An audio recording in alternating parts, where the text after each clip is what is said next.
All right, here we go. Week 3 of Relational Needs, and hopefully you've been learning something along the way as we've kind of had this journey, because we said everyone needs help relationally. This is not just a marriage series.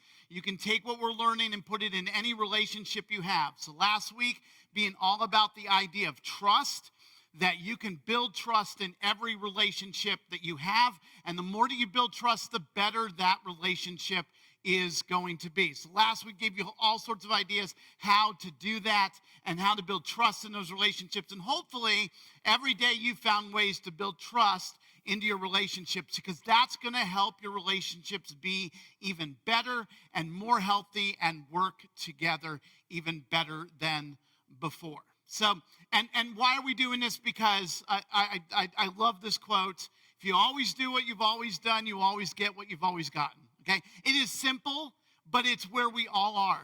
You want change, you have to do something different than what you're doing. And that's what we've tried to learn. What do I need to do differently? What do I need to do differently in my relationships that I'm not doing in order for them to be healthy? And we've been trying to figure that out together and learn together all about this. Now, 2 weeks ago, we talked about the two poisons, the two things that are killing our relationships, assumptions and expectations. And so if we could hit on expectations a little bit today, I want to talk about something that I think is going to help us with a lot of those expectations that we bring into our relationships, okay? Because we all come into relationships with expectations. You went into marriage, okay? All our married people here watching online, you went into marriage with expectations, okay? And, right, a lot of them didn't work, okay? You realized, I watch too many romantic comedies. It doesn't work that way, right? My life doesn't work that way. Marriage doesn't work that way. It looked good on a screen, but man, in real life, it's not working that way. So we all come into relationships with expectations. And those expectations lay a huge weight on our relationships that, if we're not careful, can cause a lot of damage. And we said part of the other problem is that we judge ourselves by our intentions and others by their actions.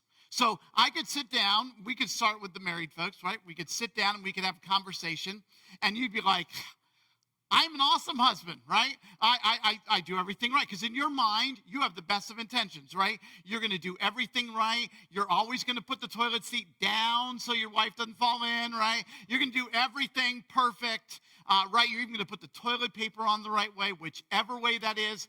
You can explain it to me after, okay? Send me a message, because I don't know. So all of that, right? You would think so, because you're going by your intentions. Well, I tend to do everything she wants. I intend to help. I intend to be, a part of this. I intend to do everything I can.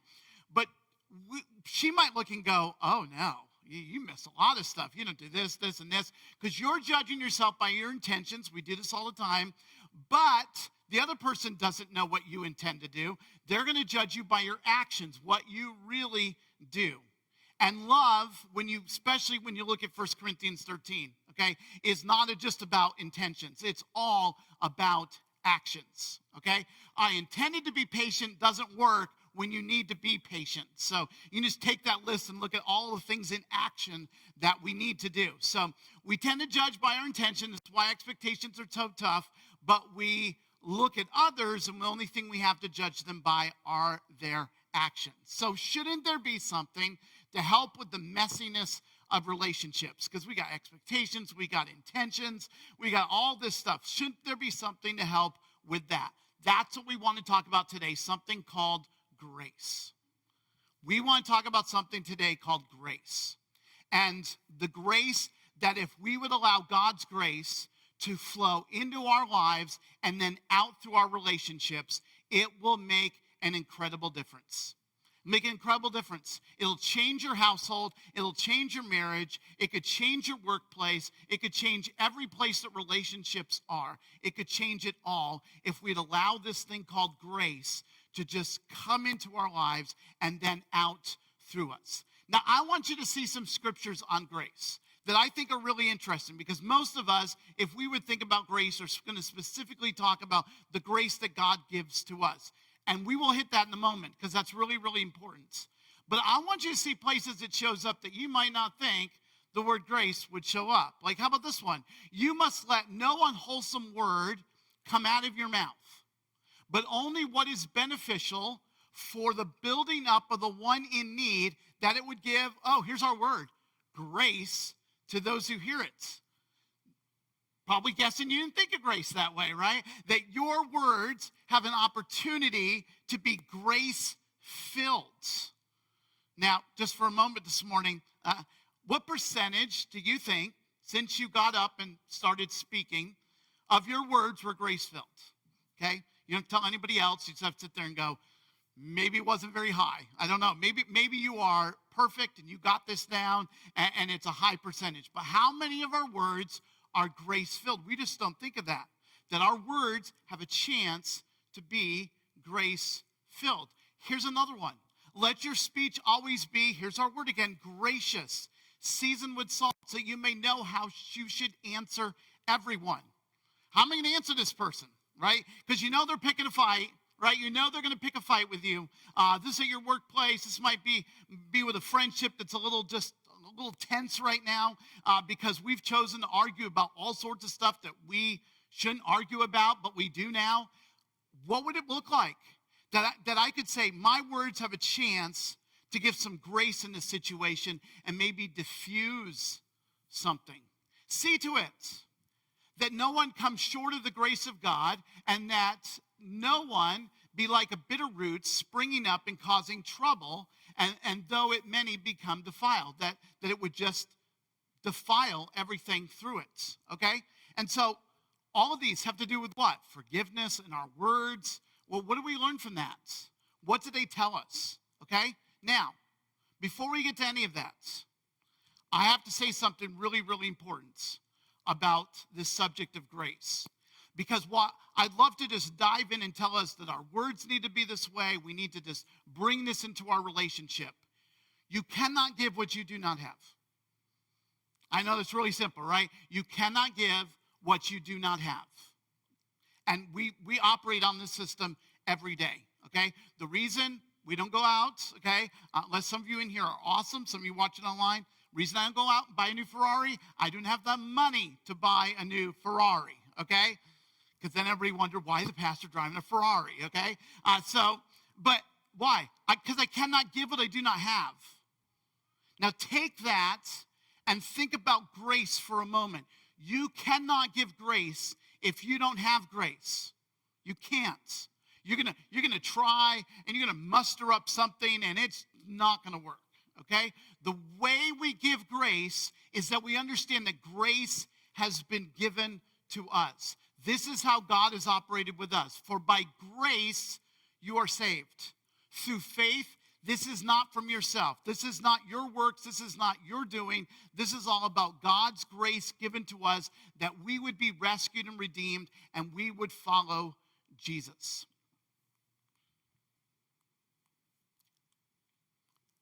Ryan, you want to help me out? This is not changing right now. It's a gift of God. There we go. Ephesians 2:8.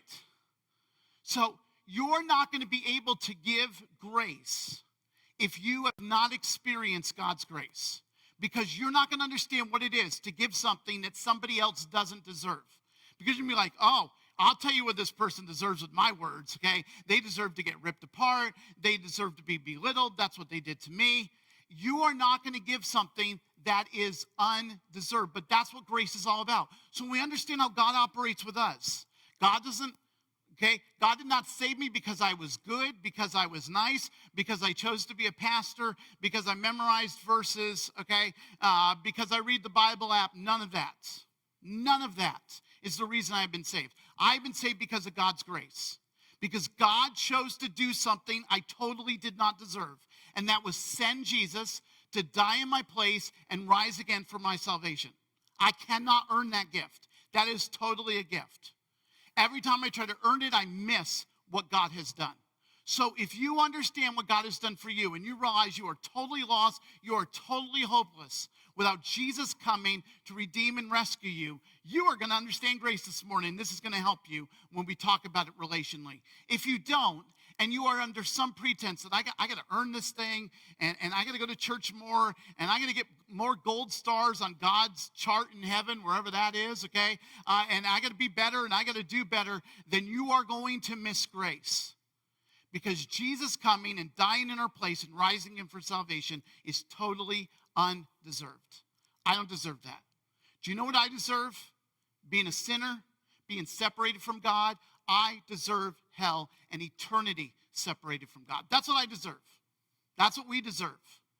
And God chose not to just say that's the way it is. He chose to do something to step in and say, hey, you have a choice now. You don't have to do it. You can't earn it. You can't do it your own way. Please come. Let me save you. Let me redeem you. Let me rescue you. Not because of what you've done, but because of what I have done for you. So this is really good. Grace has been the basis of our relationship with our Creator from the very beginning. If you think the Old Testament is just about works, you've missed the Old Testament. There's so much grace in there. Okay, and most of you should get it if you were following along with our Abraham series, okay? Because Abraham made a lot of mistakes. We might look at Abraham and go, okay, God, did you make a mistake? I don't know if I chose that guy. I mean, that guy made mistake after mistake. He went to Egypt and messed up. And then all of a sudden, he goes with this plan with Hagar, and then there's Ishmael, and that whole fiasco, and look what that has done today. I don't know if I'd have chosen this guy. Yeah, that's because of God's grace. Grace has been the basis of our relationship with our Creator from the very beginning. Don't ever miss out on that. We are all getting what we don't deserve from our Creator. So, here's how I want to talk about what it's going to look like in our relationships when we bring this grace that God has given us, totally undeserved. When God gives that to us, then how is that going to change, and how is that going to be different? Okay? So the first one is grace is going to impact our words. Grace is going to impact our words. Our words, this is what you need to understand. Your words, my words, they have a chance to do some things. You make a choice every time you speak.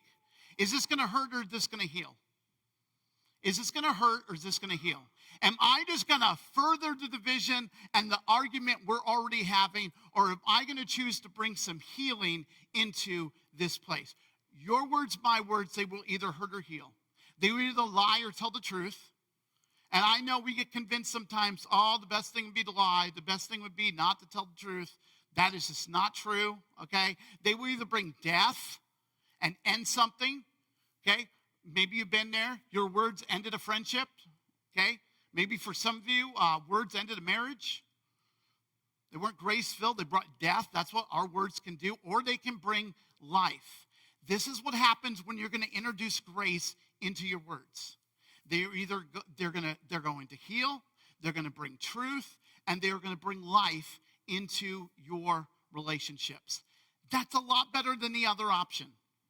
And again, when we understand we are getting totally what we don't deserve, then instead of giving back the hurtful words that person deserves, who we're in relation with, who, because of what they've done to us, no, they deserve some hurtful words. No, I'm actually going to choose words that heal. Even when it's hard, because I'm going to give them something they do not deserve. Okay, this is all about this morning. This is what's going to be hard, is I'm going to take grace and I'm going to put in a relationship that at times is struggling and having difficulty, and you're going to give the other person what they don't deserve. That's what you're going to do. Give the other person what they don't deserve. That's why it makes the difference, by giving what is not deserved. No, I know, right? There are just times we just want to give people what they deserve. And I'm telling you, you can actually make a difference. Is this lying to people? No, we've said what? Grace is all about the truth. It is all about the truth. It is all about healing. It is all about words that actually are going to speak life into your relationships. And sometimes those conversations, I'm not saying this is easy, but I'm saying sometimes those conversations are really hard, but necessary. When you have to tell somebody else that you really care about, hey, you have a problem. I will do whatever I can to help you, okay? Instead of just lying to them about, oh, no, you're fine, when there's actually something wrong and they need help, okay? Grace steps in and says, I want to give you what you don't deserve, and I'm here to help you every step of the way. And I know there's been a lot of hurt in our relationship, but I'm willing to do whatever it takes because grace makes the difference by giving what is not deserved. Number two, grace impacts our reaction, okay? So grace turns down the heat. It doesn't pour gas on the fire, okay? This is what grace is going to do. It's going to impact our reaction because isn't it true? Part of the problems are our reactions. Our reactions, your reactions, when we hear news or, some of us should just walk away. You're one of those people like me, you should just walk away and not say anything, okay? Because the first thing you say is going to be bad. It's just going to be bad, okay? Because you're angry, you're frustrated, you're wondering how this happened, okay? But that's what grace is going to do. Grace is going to turn down the heat. It's going to lower the temperature in the room that's already tense and it's already heating up and it's already getting a big old flame, okay? It doesn't stand there and say, hey, let's watch this thing really burn, all right? And just pour the gas on it and watch it go, okay? That's not what grace does. Grace is always going to turn down the heat instead of pouring gas on a fire. Now, isn't it true? One of the places we see this happen all the time, and it's gotten worse in the last 18 months, is on social media, okay? And I know a lot of you went and just got out because you're like, I'm done, because you really can't say anything, okay? You have to be really, really careful what you say, okay? You really do, because some of you have stepped in it, okay? And you know what you stepped in, okay? You stepped in it, and it was bad, and it was like, that's not what I thought was going to happen when I did that. That's really not the point. But isn't it true? I've watched friends just like give up on each other because why? It got heated, and it got heated, and it got more heated, okay? And what ultimately ends at the end? Well, I'm unfriending you. I'm not following you anymore. I'm done with you. I hope I never see you again. People have left churches so they don't have to see other people, all right? That the heat got turned up, not in a conversation, right, face to face, online. Oh, I can never go to church with that person. Well, why? Do you know what they said on Facebook? No, I don't, okay? I don't. And why not have a real conversation? Because sometimes words just fail and we just mess them up, okay? Face-to-face conversation, not texting. Come on. Some of you have had, right? Some of you have gotten arguments over texting, right? Because you're like, if we talked face-to-face, we could probably figure this out. And sometimes, let's just be honest, our courage to say things we normally wouldn't say, it kind of rises behind a keyboard. I don't know why that is, okay? But people who would never say something to somebody's face, all of a sudden online, boy, they have all the courage in the world, okay? Sitting in front of a screen to say things they would never say to somebody's face. And a lot of this just raises the temperature and the heat instead of bringing it down and figuring things out and working things out together. Grace always turns down the heat. It doesn't pour gas on the fire. So, this is the question you're going to ask. What do they need? You're not going to ask, what do they deserve? Right? Because grace isn't about giving people what they deserve. It's about giving people what they don't deserve. So the question you always want to ask is, what does this person need? What does this need? We've they've stated this, and we kind of had this conversation, or texting didn't go well. Okay, we need to sit down and talk about it. What does this person need? If you would start asking that question, you know what you're going to find out? It has nothing to do with what you're arguing about in the chat. Nothing. It's about something else that for them got revealed during this. I've told you before, I will tell you again. If you didn't learn something about yourself in the last 18 months, okay, you missed a golden opportunity. And I'm not saying most of it was good, okay? You found out stuff about yourself, at least I did, that I'm like, ooh, but that's ugly. That's terrible. What's the matter with me, right? Been there, done that, okay? If you didn't learn something, you missed a golden opportunity for something to be revealed. And then we could learn, guess what? That's what's going on with most people, okay? Something's going on with them, and the question I should ask is, what do they need. Because if I could figure out what they needed, that would really help me to help them instead of just turning up the heat on this conversation. Number 3, grace gives space. Now, what am I talking about space? What space are we talking about, okay? Space for forgiveness to weed out bitterness.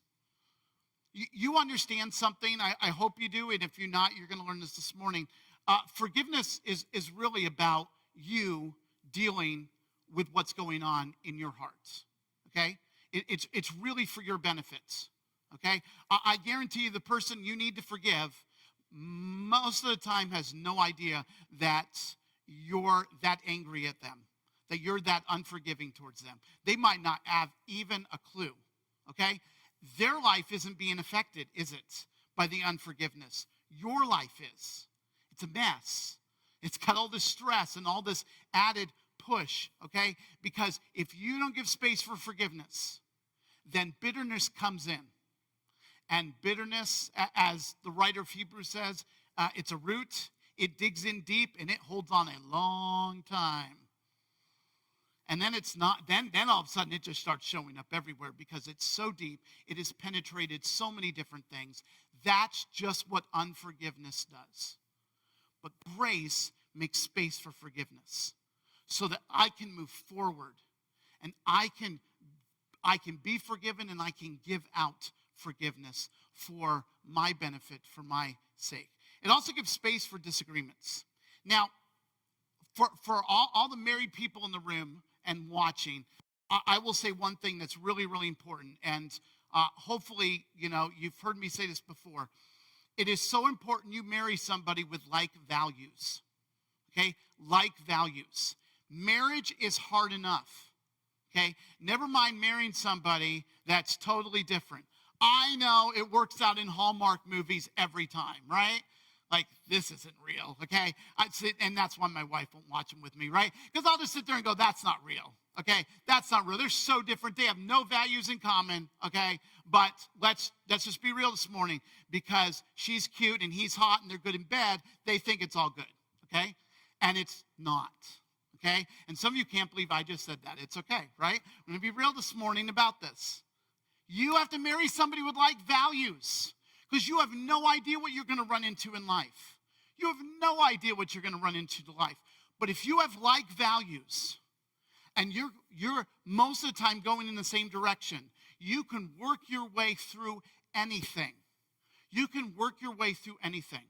And you can then give space for disagreements about things that aren't that important.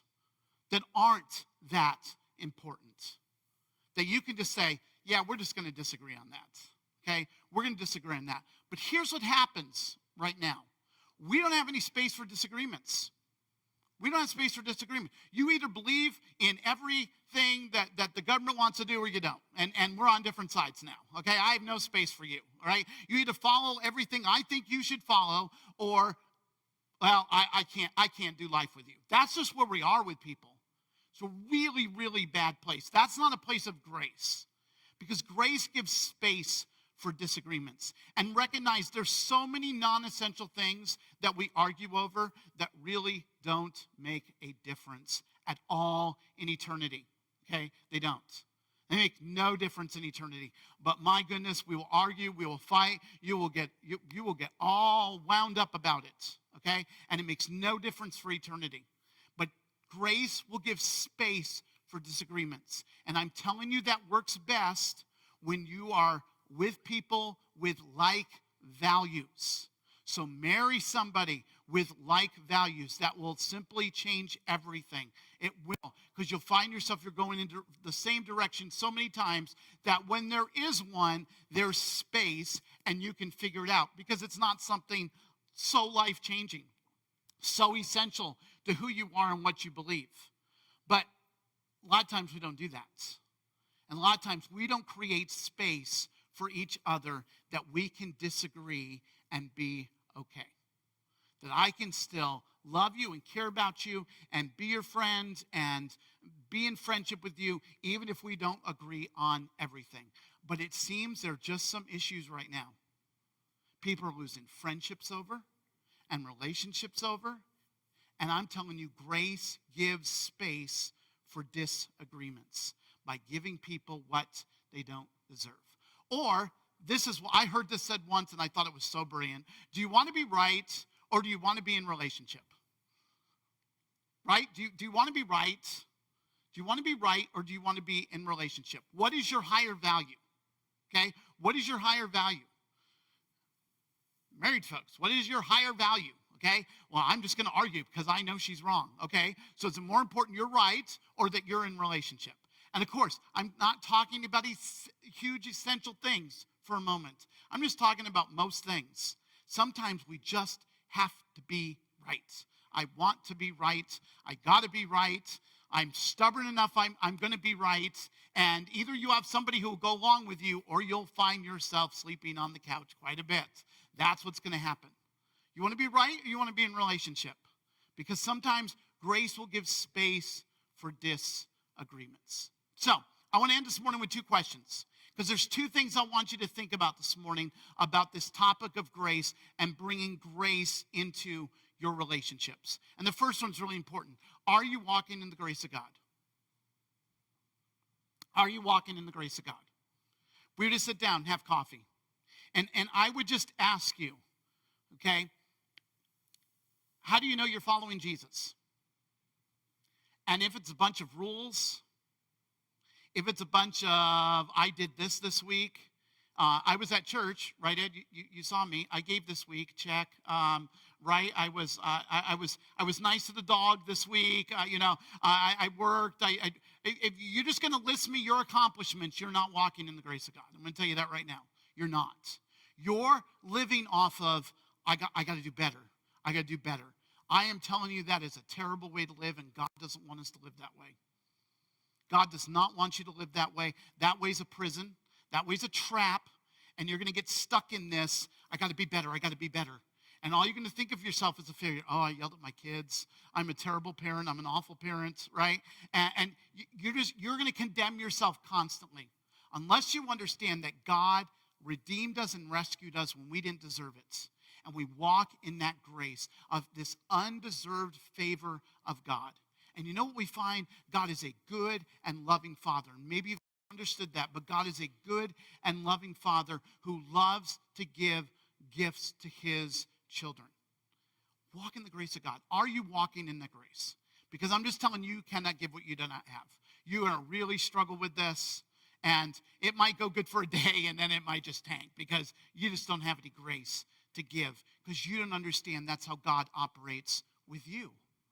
That he's given you all the grace in the world and has welcomed you into his family and made this all possible through Jesus. So that's the first one. Are you walking in the grace of God? And are you giving the gift of grace to your relationships? That's the second one. And what would it look like this week if I just went out and decided to give some grace into my relationships? I'm telling you, it's going to revolutionize all the parents in the room listening, watching online. It is going to revolutionize your kids.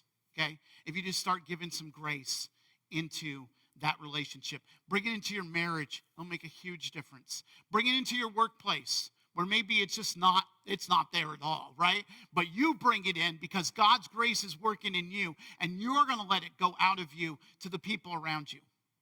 Oh, revolutionize the workplace.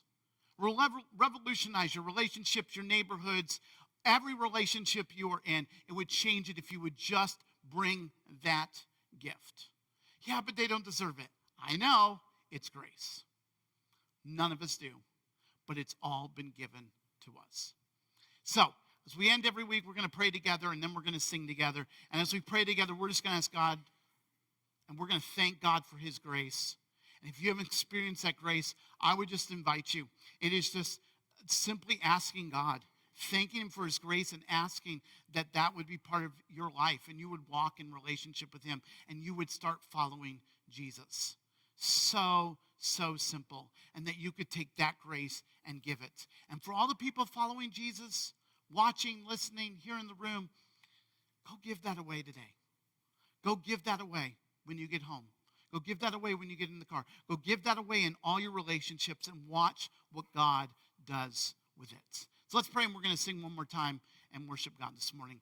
Dear Heavenly Father, I pray first of all, that we would so understand your grace that it would move us away from all our work-based, I got to keep rules and I got to make sure God is pleased with me today, when your favor is totally undeserved and you give it freely to us. And we recognize that every time we look at a cross. We recognize you showed us how much you loved us and the grace you gave us. We did not deserve that in the moment. We deserved that death. We deserve separation from you. But you came full of grace and full of truth. So I pray we would first, we would just stand in that grace this morning. We'd let that grace so penetrate our lives that then we could go put it and give it its gifts. All the places, all the relationships that don't deserve it. The person who treated us badly. The person that talked to us about our back, behind our back, and we don't know how we'll ever forgive them. Our spouse right now, our marriage is a little rocky, a little testy right now because of events. What if we just brought grace into it? What if we brought grace into our neighborhoods, into our workplaces? It would change everything. Because God, that's what your grace does. So remind us this morning and fill us with your grace, and then have us go and pour that out into all our relationships this week. And Father, what you do is all going to be about you, because we are giving something that first we didn't deserve, and that those around us don't deserve either, but it changes everything. Help us to live and stand in that grace, and we pray all this in Jesus' name. Amen.